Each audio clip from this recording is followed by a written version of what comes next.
Gur të gjallë, një program jetë ndryshues.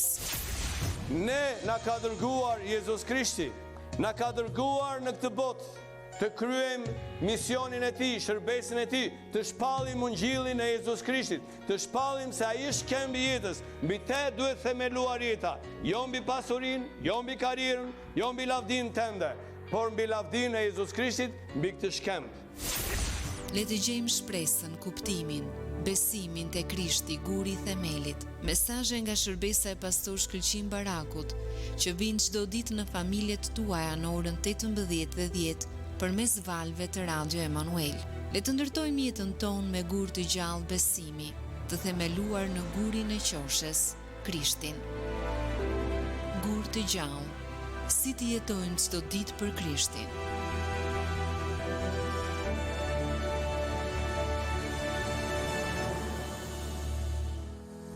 Rikthehemi sërish në studio me njërë mbas hapësirës së parë muzikore që startonte programi në ditën e sotme. Në këtë të njëjtë dhe pak më parë unë kam prezantuar i ftuari për sot është pastori Lidion Lilo nga Kisha Ungjillore në Bilisht. Përshëndetje, më lejo të drejtohem me Doni, më vjen më natyrshëm. Kënaqësi që jemi bashkë sot në këtë javë të veçantë mbi gjitha. Është mirë ashtu, Doni mund të mësuash. Faleminderit. Kënaqësi edhe për mua, përshëndes të gjithë dëgjuesit e Radios Emanuel dhe shpresoj që gjëra që do të bisedojmë dhe do ndajmë sot do të jenë ndihmë edhe për ata. Patjetër, jemi këtu për të përcjellë gjithmonë edhe më tepër kuptimin e vërtet Pashkës, përpiqemi ta bëjmë përmes gjithçkaje që u ndaj për gjatë programit Muzik Plus, por mbi gjitha edhe ajo që pastorë të ndryshëm janë duke ndarë për gjatë kësaj jave të veçantë për gjithë ata që kanë mundësi për të na ndjekur. Prandaj më trego pak Doni si po vjen kjo javë Pashke tek ty personalisht, në familjen tënde, por edhe në shërbesat që keni. Nëse ka ndonjë kremtim të rëndësishëm për të krishterët është pikërisht Pashka. Edhe shkrimi vet na thotë që kjo nuk është thjesht një fest për ne. Shkrimi na thotë që Krishti është Pashka jon, prandaj ka të bëjë me një person. Edhe për shkak se ka të bëjë me një person dhe është kaq e rëndësishme. Nuk e di faktikisht se kur e kam pasur këtë ngacmim ose cili ka qenë ndikimi, ndoshta ka qenë ndikimi i traditës më të gjerë në krishtërim, por në vend që për shembull të kujtohemi për Pashkën vetëm kur është e diela e Pashkës, zakonisht i kushtojmë pak më shumë vëmendje gjatë kësaj që në traditë njihet si koha e kreshmës, që janë ato javët para përgatitse ku i gjithë mendimi ynë, vëmendja jon, shpirti, zemra kthehen nga Pashka. Prandaj e kemi përgatitur veten gjatë gjithë këtyre javëve kur vjen puna tek shërbesat në kishën tonë. Nuk po kujtohemi për Pashkën vetëm këtë të diel që vjen, por kemi marrë disa Edhe është e rëndësishme kjo besoj, patjetër. Kemi marrë disa të diela rresht për të menduar për Pashkën, domethënien, kuptimin, Krishtin, veprën e tij, ngjalljen edhe kështu me radhë. Prandaj në këtë mënyrë e kemi përjetuar në kishën tonë, në shtëpinë tonë, gati të gjithë jemi të përfshirë me këto përgatitjet që jemi duke bërë për kremtimin e Pashkës këtë të diel, këto elementet e veçantë që shoqërojnë shërbesën këtë javë, që është gjithashtu e rëndësishme për të kujtuar ngjarjet e fundit, udhën e kryqit që Krishti mori mbi vete për mëkatin tonë. Dhe në fakt, sikurse ti sapo e përmende, Pashka është mbi gjitha një kohë reflektimi, një reflektim i thellë që është i nevojshëm për secilin prej nesh. Çfarë kuptojmë me sigurinë që ne kemi në Krishtin dhe nga ana tjetër pse kjo siguri është kaq e rëndësishme për ne si besimtarë? Tani, sikurse e kam përmendur, ky kushtimi i vëmendjes tonë ndaj kësaj vepre që Krishti bëri në kryq është e rëndësishme. Orientimi i zemrës, orientimi i mendjes, orientimi i shpirtit ndaj asaj që Krishti ka bërë. Edhe nuk është një gjë që na gjen të papërgatitur edhe vjen papritur, por është diçka që fillimisht është historike. Po.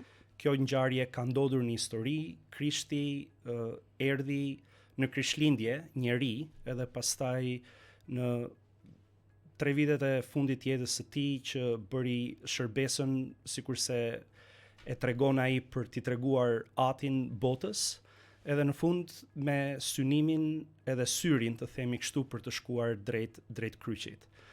E bëri këtë vepër në kryq, edhe kjo është siguria që ne kemi, që është një ngjarje historike. Po nga ana e besimit, pastaj mua më kujtohet ajo që apostulli Paul shkruan tek 1 Korintasve 15. Dhe faktikisht ne kemi qenë sikisht duke u përqendruar shumë gjatë gjithë javëve para përgatitjes të Pashkës, pikërisht tek 1 Korintasve 15 ku flitet për ngjalljen.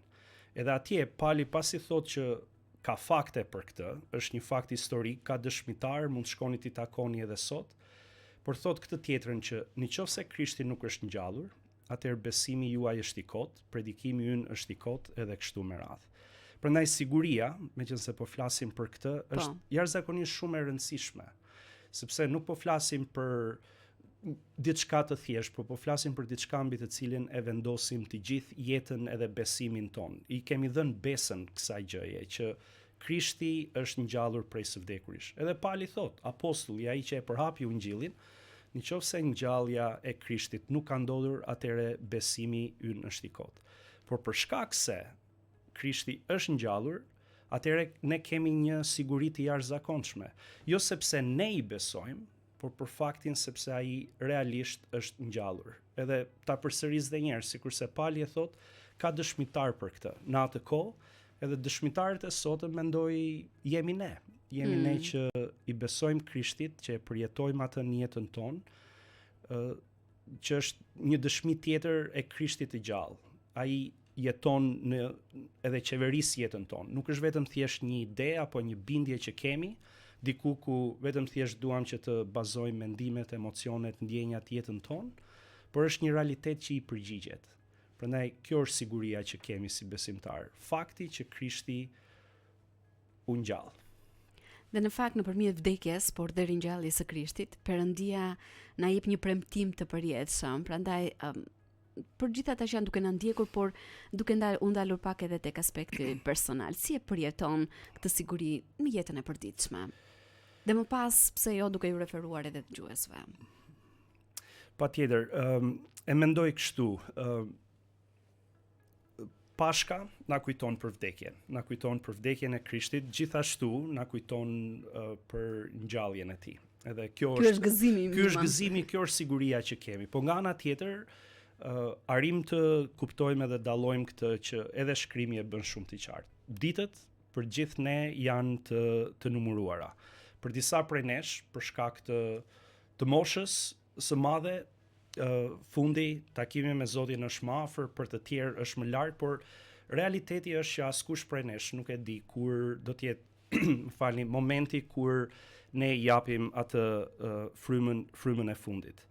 Edhe më duket sikur unë vetë në përvojën time dhe në shërbesën time kemi mbërritur tashmë në atë pikë ku në përgjithësi jemi në atë fazën ku do të përcjellim shumë njerëz shpejt tek Zoti për shkak të moshës. Por nga ana tjetër, kemi edhe këto rastet kur për shembull dikush papritur për shkak të ndonjë sëmundje apo gjëje të tillë mund të largohet nga jeta edhe në një moshë shumë të re.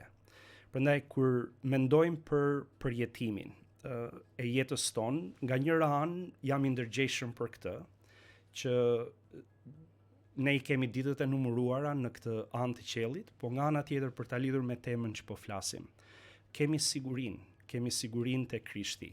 Edhe kur përballemi me të gjitha këto realitetet me të cilat ndeshemi këtu në botë, nuk e bëjmë këtë me frikë, nuk e bëjmë këtë me merak, por bazohemi pikërisht te kjo, tek fakti që Krishti e mundi vdekjen, edhe që vdekja nuk ka fjalën e fundit, edhe që vdekja nuk ka në fundit fitore, jo për ndonjë arsye tjetër, po përveç faktit që Krishti u ngjall, edhe ne kemi pikërisht këtë shpresë. Prandaj përjetimi i Pashkës ose mënyra se si unë përpiqem që ta mbaj jetën në binar edhe në perspektivë është pikërisht ky, që gjithçka mund të ndodhë, edhe vdekja në Bibël është armiku ynë kryesor, kështu e përjetojmë gjithçka mund të ndodh, po nga ana tjetër dim që na pret një Zot që kur i kemi besuar, një Zot i gjallë që na pret në mbretërinë e tij. Prandaj nëse i përgjigjem pyetjes që si e përjetoj këtë realitet, është shumë i trazuar, në kuptimin që nga një anë realiteti këtu është i hidhur. Përballemi me vështirësi, me vuajtje, në fundit gjithë secili prej nesh, përveç se nëse Zoti Krisht kthehet, do ta përjetoj vdekjen. Po nga ana tjetër, është kjo siguri e jashtëzakonshme që kemi si besimtar që si në jetë, na thot shkrimi, ashtu edhe në vdekje ne i takojmë Krishtit. Ne do të vazhdojmë bisedën tonë në studio për të ndalur edhe më gjatë tek tema që jemi duke trajtuar, por do të kemi një shkëputje të shkurtër muzikore, vjen kënga Për ulem dhe rikthehemi vetëm pas pak me Pastor Doni në studio.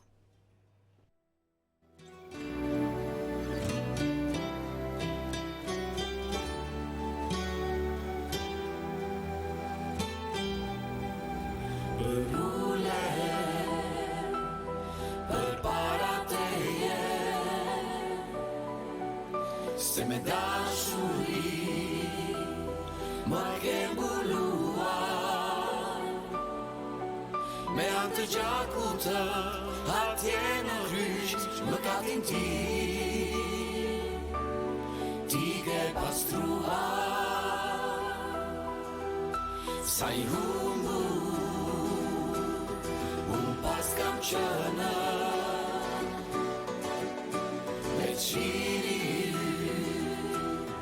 më ka ndryshuar dhe jetën tënde ti atje në rysht dhe gjithë kjo vetëm për mua o Zot sa thon ti mua më thon o Zot sa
sa i humbur unë pas kam qënë me qiri më ka ndryshuar dhe jetën tënde ti atje në rysht dhe gjithë kjo vetëm për mua o Zot sa thon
Për ulem është kjo këngë e cila na rikthen në studion e programit Muzik Plus për të vazhduar bisedën në ditën e sotme me Pastor Doni nga Kisha Ungjillore në Bilisht. Jemi fokusuar mbi gjitha në këtë javë të veçantë të Pashkës në bisedën në studio tek siguria. Siguria që ne kemi në Krishtin, jo vetëm në sezonin e Pashkës, por gjatë gjithë kohës. Prandaj ne jetojmë në një botë të pasigurt, her pas here të trazuar. Pastor, si mund të mbajmë gjallë sigurinë që ne kemi në Krishtin dhe çfarë ndihmon të mos e harrojmë këtë të vërtet edhe për gjatë sfidave dhe për gjatë vështirësive në jetën tonë? E tregova pak në përshtjellimin që mendoj është realiteti i çdo njeriu, që nga njëra anë përballemi me sfidat e jetës dhe nga ana tjetër kemi sigurinë si besimtar që Krishti është i gjallë, ai është sovran edhe na mban fort.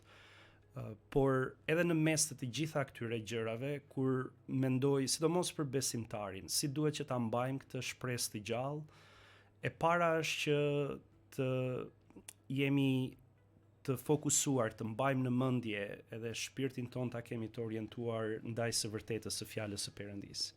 Ajo që na tregon shkrimi, ajo që na tregon Ungjilli është e vërtetë, që ne jemi mëkatar, por që Perëndia na do shumë, që ai e dërgoi Krishtin për t'u bërë flijim për mëkatet tona, edhe Zoti kaq shumë na deshi sa e dha birin e tij, që kushdo që beson ka jetë të përjetshme. Prandaj duke mbajtur mendjen tek më së pari, tek kjo e vërtetë e fjalës së Perëndisë, na ndihmon në shpresën tonë, sepse edhe për ne është shumë e lehtë që të humbasim ndonjëherë fokusin, të çorientohemi, edhe ku do ta gjejmë sigurinë, ku do të ngjallemi në shpresën tonë, në këto të vërteta që dim, janë të vërtetat e shkrimit. Prandaj duhet që ti kthehemi shkrimit. Por bashkë me këtë, mendoj për besimtarin, për njeriu në përgjithësi, është shumë e rëndësishme këto strukturat shoqërore që ndërton rreth rrotull. Nuk jemi të vetëm në këtë udhë. Zotin patjetër që e kemi, ai është gjithmonë i pranishëm, por Perëndia na ka dhënë një familje shpirtërore, na ka dhënë kishën. Prandaj si do ta mbajmë shpresën tonë gjallë, unë mendoj që kjo ndodh edhe kur ne jemi shumë serioz edhe për sa i takon bashkësisë me besimtarë të tjerë. Që të mos jemi kështu ishuj më vete, të përpiqemi si në përdhem të mbahemi gjallë, por Zoti na e ka dhënë familjen shpirtërore pikërisht për të mbajtur barrët e njëri tjetrit. Kur mua më lëshon shpresa, pres që Zoti të përdor dikë tjetër në kishë që të më kujtoj për të vërtetat e shkrimit të shenjtë, për të vërtetat e jetës, për realitetin në cilin jetojmë, edhe në këtë mënyrë ta mbaj shpresën gjallë. Po mendoj edhe ca gjëra tjera që dua t'i ndaj me dëgjuesit. Është shumë e lehtë që të dëshpërohesh në këtë botë, në mënyrat se si ecin gjërat, edhe sikur çdo gjë të jetë vaj, prap njeriu përballet me vështirësi, edhe me situata që janë të pakëndshme. Mund të ndihemi bosh, Mund të ndihesh bosh, mund të ketë dinamika nga më të ndryshmet. Tani, një mënyrë se si mund të reagosh në këto raste është që të tërhiqesh, të mbyllesh edhe të bësh një obobo të madhe. Kurse nga ana tjetër mendoj, sidomos për besimtarët, që të nxitur nga dashuria e Krishtit ne duhet të jemi të angazhuar, duhet të jemi të përfshirë. Tani nuk po them që ne kemi mundësi që të ndryshojmë të gjithë realitetin e botës, po mendoj që Zoti na ka dhënë kohë, na ka dhënë talente, na ka dhënë shoqëri, miqësi, njohje, mundësi nga më të ndryshmet për të kontribuar në këtë botë. Jo vetëm thjesht për ta bërë më të mirë, por për të kontribuar në këtë botë me fuqinë e Ungjillit, me fuqinë e Perëndisë, për të sjellë atë ndryshim dhe transformim që dallohet që ka prekjen e Zotit. Ke fjalën për shërbesën? Jo vetëm thjesht për shërbesat, por se shërbesat janë të mira. Jeta brenda kishës është shumë e rëndësishme, por ne nuk përfundojmë ose nuk mbarojmë se qeni mbartës të Krishtit në jetën tonë në momentin që dalim nga shërbesa e kishës. Atje ku jemi, në profesionin tonë, polic, mësues, çfarë do lloj gjëje tjetër që bëjmë, jemi komshinj, jemi njerëz që shkojmë në dyqan. Nuk është se përfundojmë së qeni të krishterë aty. Edhe ti mund të kontribosh në të gjitha rastet, dikush me një lutje, dikush duke dhënë një dorë ndihmë në një rast që është e nevojshme për të qenë një komshi i mirë për ata falni që ke aty afër, edhe në këtë mënyrë duke i demonstruar botës dashurinë e Perëndisë, duke i demonstruar botës Krishtin edhe fuqinë e tij. Sepse në këtë realitet në cilin ne jemi, gjëja që nuk duhet ta harrojmë është pikërisht kjo, që Krishti është mbret. Mund të duket që realiteti nuk është duke u qeverisur përfundimisht në mënyrën më të mirë të duhur, as edhe ashtu sikur se Zoti e dëshiron.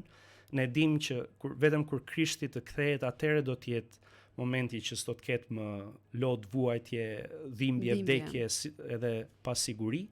Po për aq kohë sa ne jetojmë në këtë anë të qiellit, të themi kështu, atëherë Zoti na ka vendosur këtu me këtë mision, që po ta predikojmë ungjillin, por edhe ta jetojmë, shëmbullizojmë atë me jetën tonë, ta pasqyrojmë atë, duke e mishëruar në fund të fundit ungjillin. Jemi, si na thot shkrimi, jemi gjymtyr të trupit të Krishtit.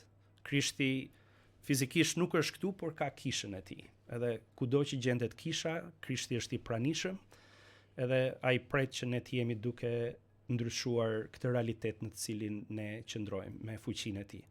Prandaj, po, përballemi me sfida, përballemi me vështirësi, mbajtja e fokusit në të vërtetën e fjalës Perëndis, ruajtja e një bashkësie shumë të ngushtë me besimtar për ta inkurajuar nxitur njëri tjetrin, edhe ky angazhimi në botë, që nuk është vetëm thjesht, si thua, me vepra të mira, që janë jashtëzakonisht shumë të rëndësishme, sepse edhe shkrimi na mëson që besimi pa vepra është i vdekur, por më tepër se sa vetëm thjesht për të bërë mirë, është për të demonstruar që Krishti është Zot. Dhe bëjmë këtë me shpalljen e të vërtetës fjalës Perëndis, edhe me angazhimin ton shoqëror për të sjellë atë ndryshim që vetëm Zoti mund ta bëjë në realitetin në cilin jetojmë. Edhe për të vazhduar sërish tek kjo që je duke thënë, cili është dallimi me sigurisë që na ofron bota dhe asaj që ofron Krishti? Ndoshta për t'ju drejtuar edhe atyre personave që janë duke na ndjekur, të cilët nuk janë besimtarë. Po, një nga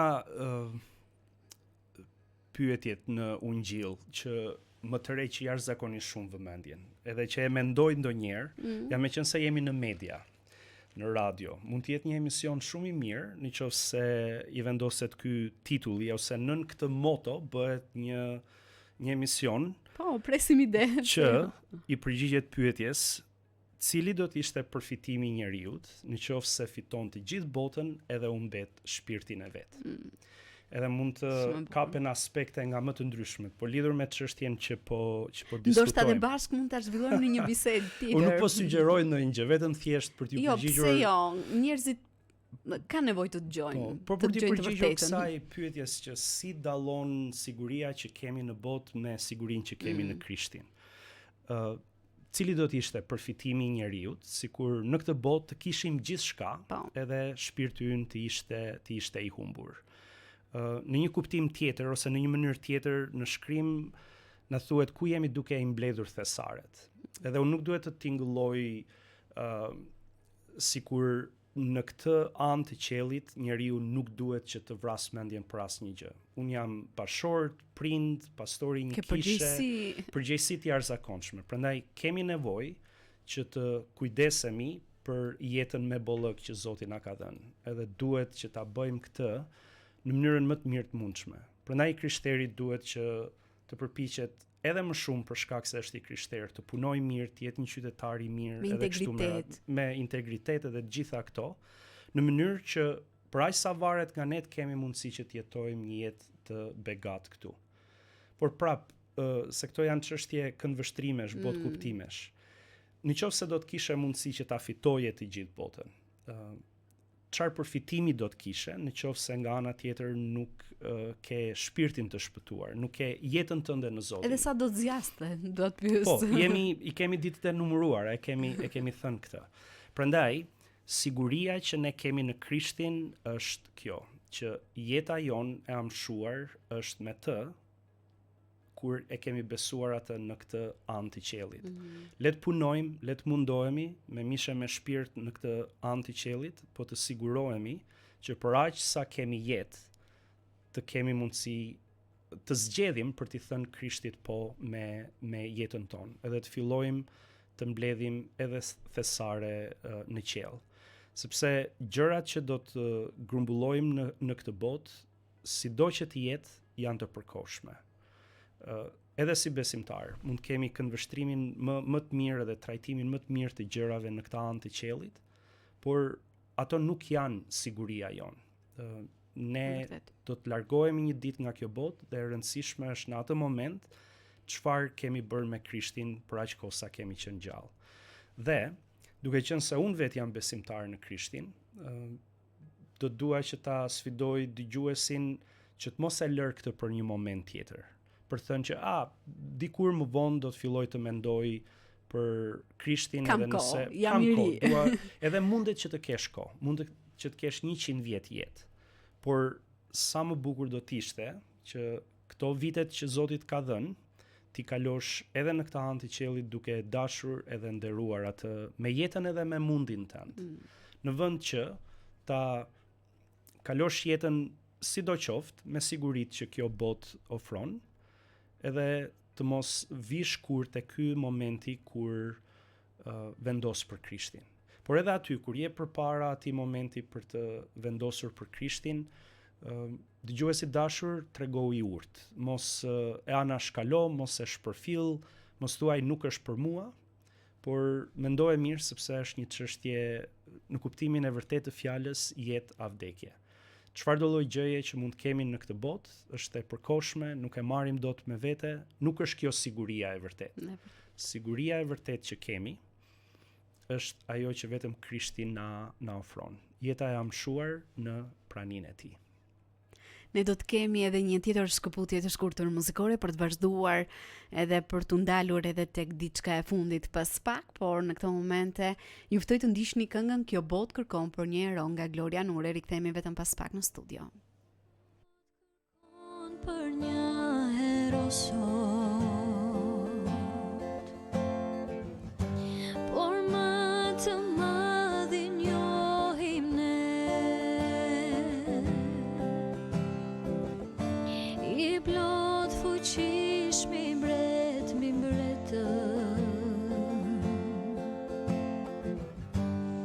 sondimtari kombeve, i cili mori trajt shërptori,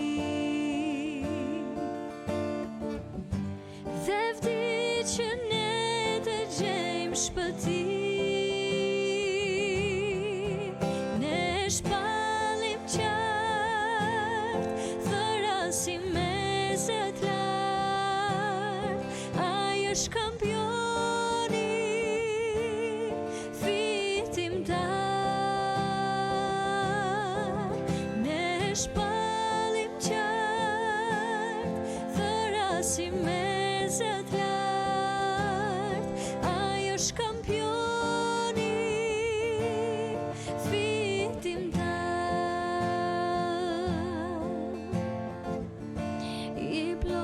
Fuqishmi është heroi, nga zgjedhje vdekjes na çliroi, me Jezusin e s'kemi frikë më.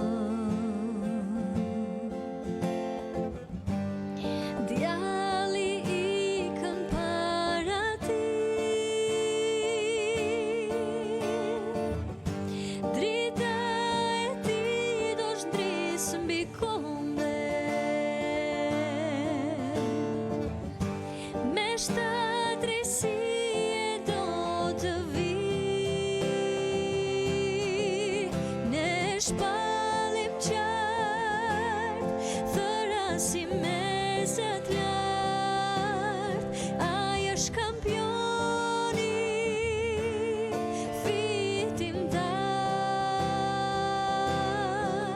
Ne shpalim qartë, thërasim me zet lartë, ai është kampioni.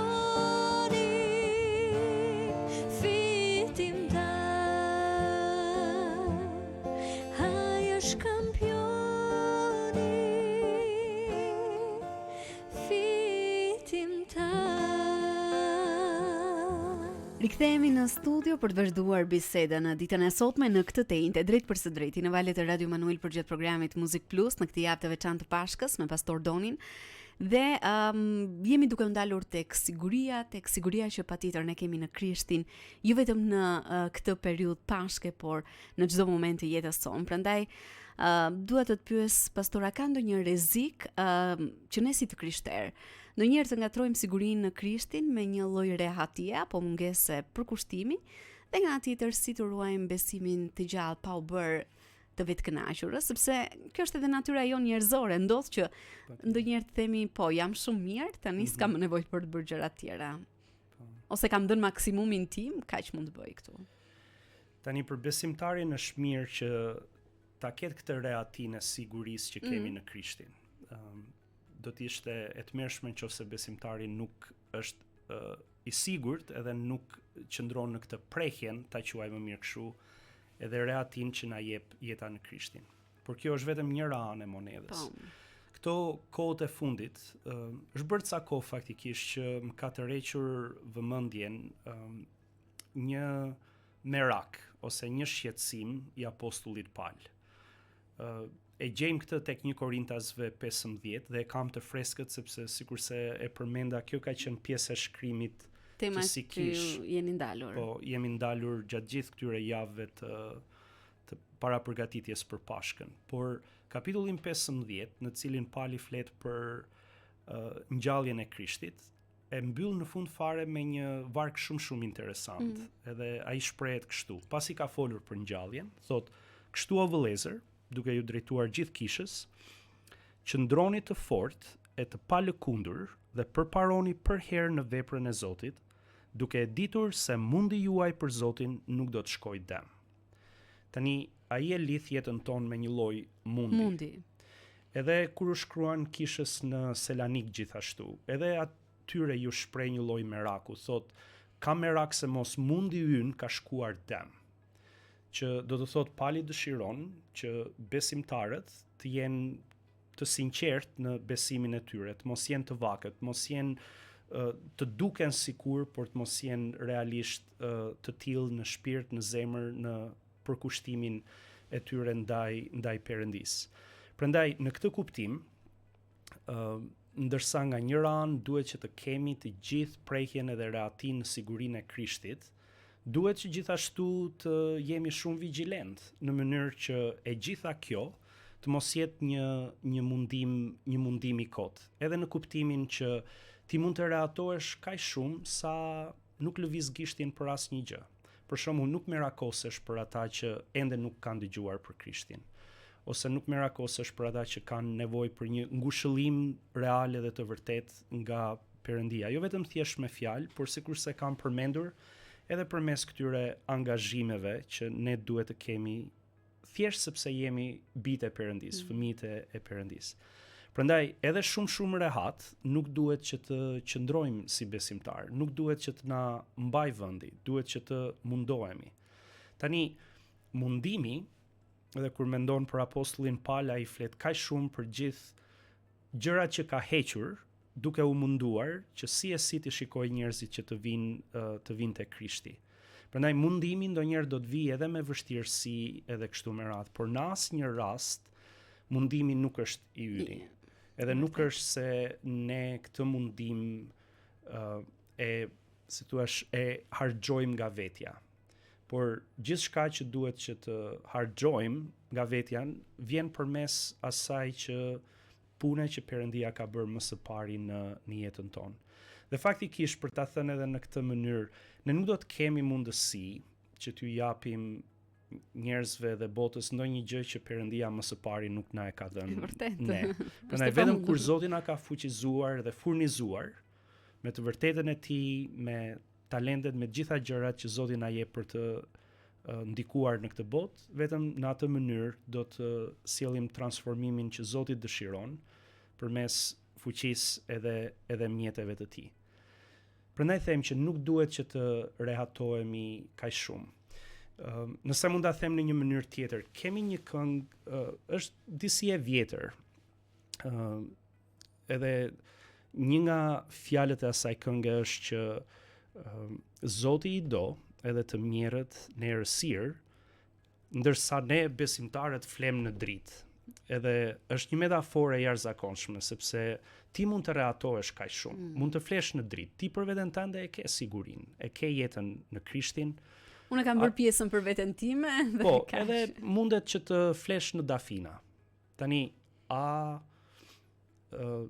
mund t'i lejosh zemrës tënde, shpirtit tënd që të I nxitur nga dashuria e Krishtit, të mos flesh në dritë, duke ditur që ai do edhe të mjerët në errësirë. Prandaj them sërish që në këtë kuptim ne nuk duhet që të rehatohemi kaq shumë, edhe themi për veten time jam mirë, ose edhe të themi që unë e kam bërë pjesën time edhe kështu me radhë. Mendoj që për aq kohë sa kemi jetë, puna jon nuk ka mbaruar. Mund të ketë intensitete të ndryshme, edhe nuk po them që ne duhet që të përpiqemi përtej asaj që Zoti na ka dhënë, por ar Zoti I varfër, a nuk na ka pasuruar ai ne në mënyrë që të jemi ndikim në botën rreth e rrotull nesh, të jemi ai pishtari ndriçues në errësirën në botën rreth e rrotull nesh. Unë them që Zoti e ka bërë këtë, na ka ndërhyrë në jetën tonë përmes fuqisë që përdori për të ngjallur Krishtin. Atëherë kur ne kemi këtë fuqi brenda nesh, Zoti do të na përdor për mesazhin e tij, për të vërtetën e tij. Edhe për këtë arsye them që nuk duhet që të reatohemi kaq shumë. Të gëzojmë nga njëra anë që ne jetojmë në dritë, por të kujtojmë që Zoti I do edhe të mjerët në errësirë.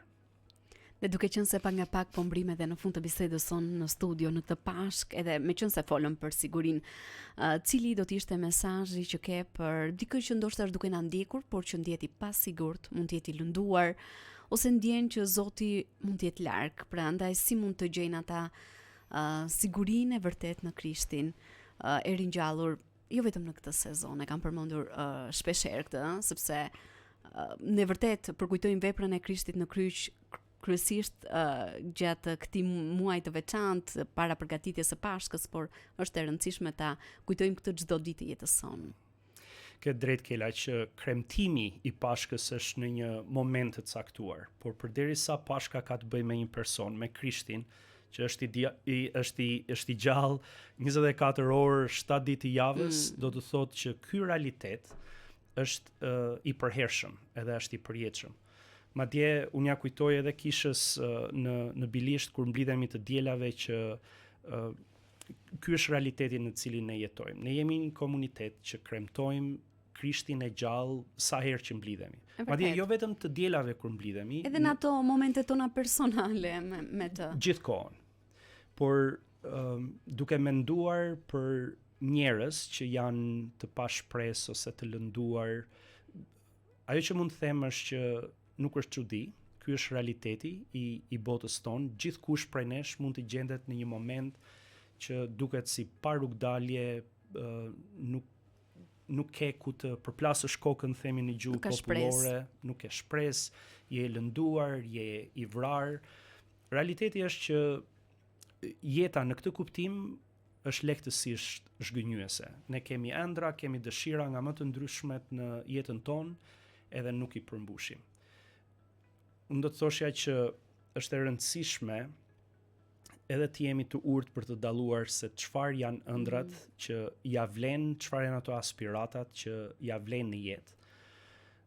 Edhe do të thoshja si I krishterë që gjëja më e fortë që njeriu duhet që të dëshirojë, gjëja që ne duhet të kujtohemi, është pikërisht për krijuesin ton. Duhet kujtohemi për Perëndin. Ai është Zoti që ka krijuar jetën, e ka dizenjuar për të jetuar ashtu sikurse ai e di në urtësinë e tij, edhe jemi të garantuar prej shkrimit që urtësia e tij është e tillë që ai ka më të mirën për ne.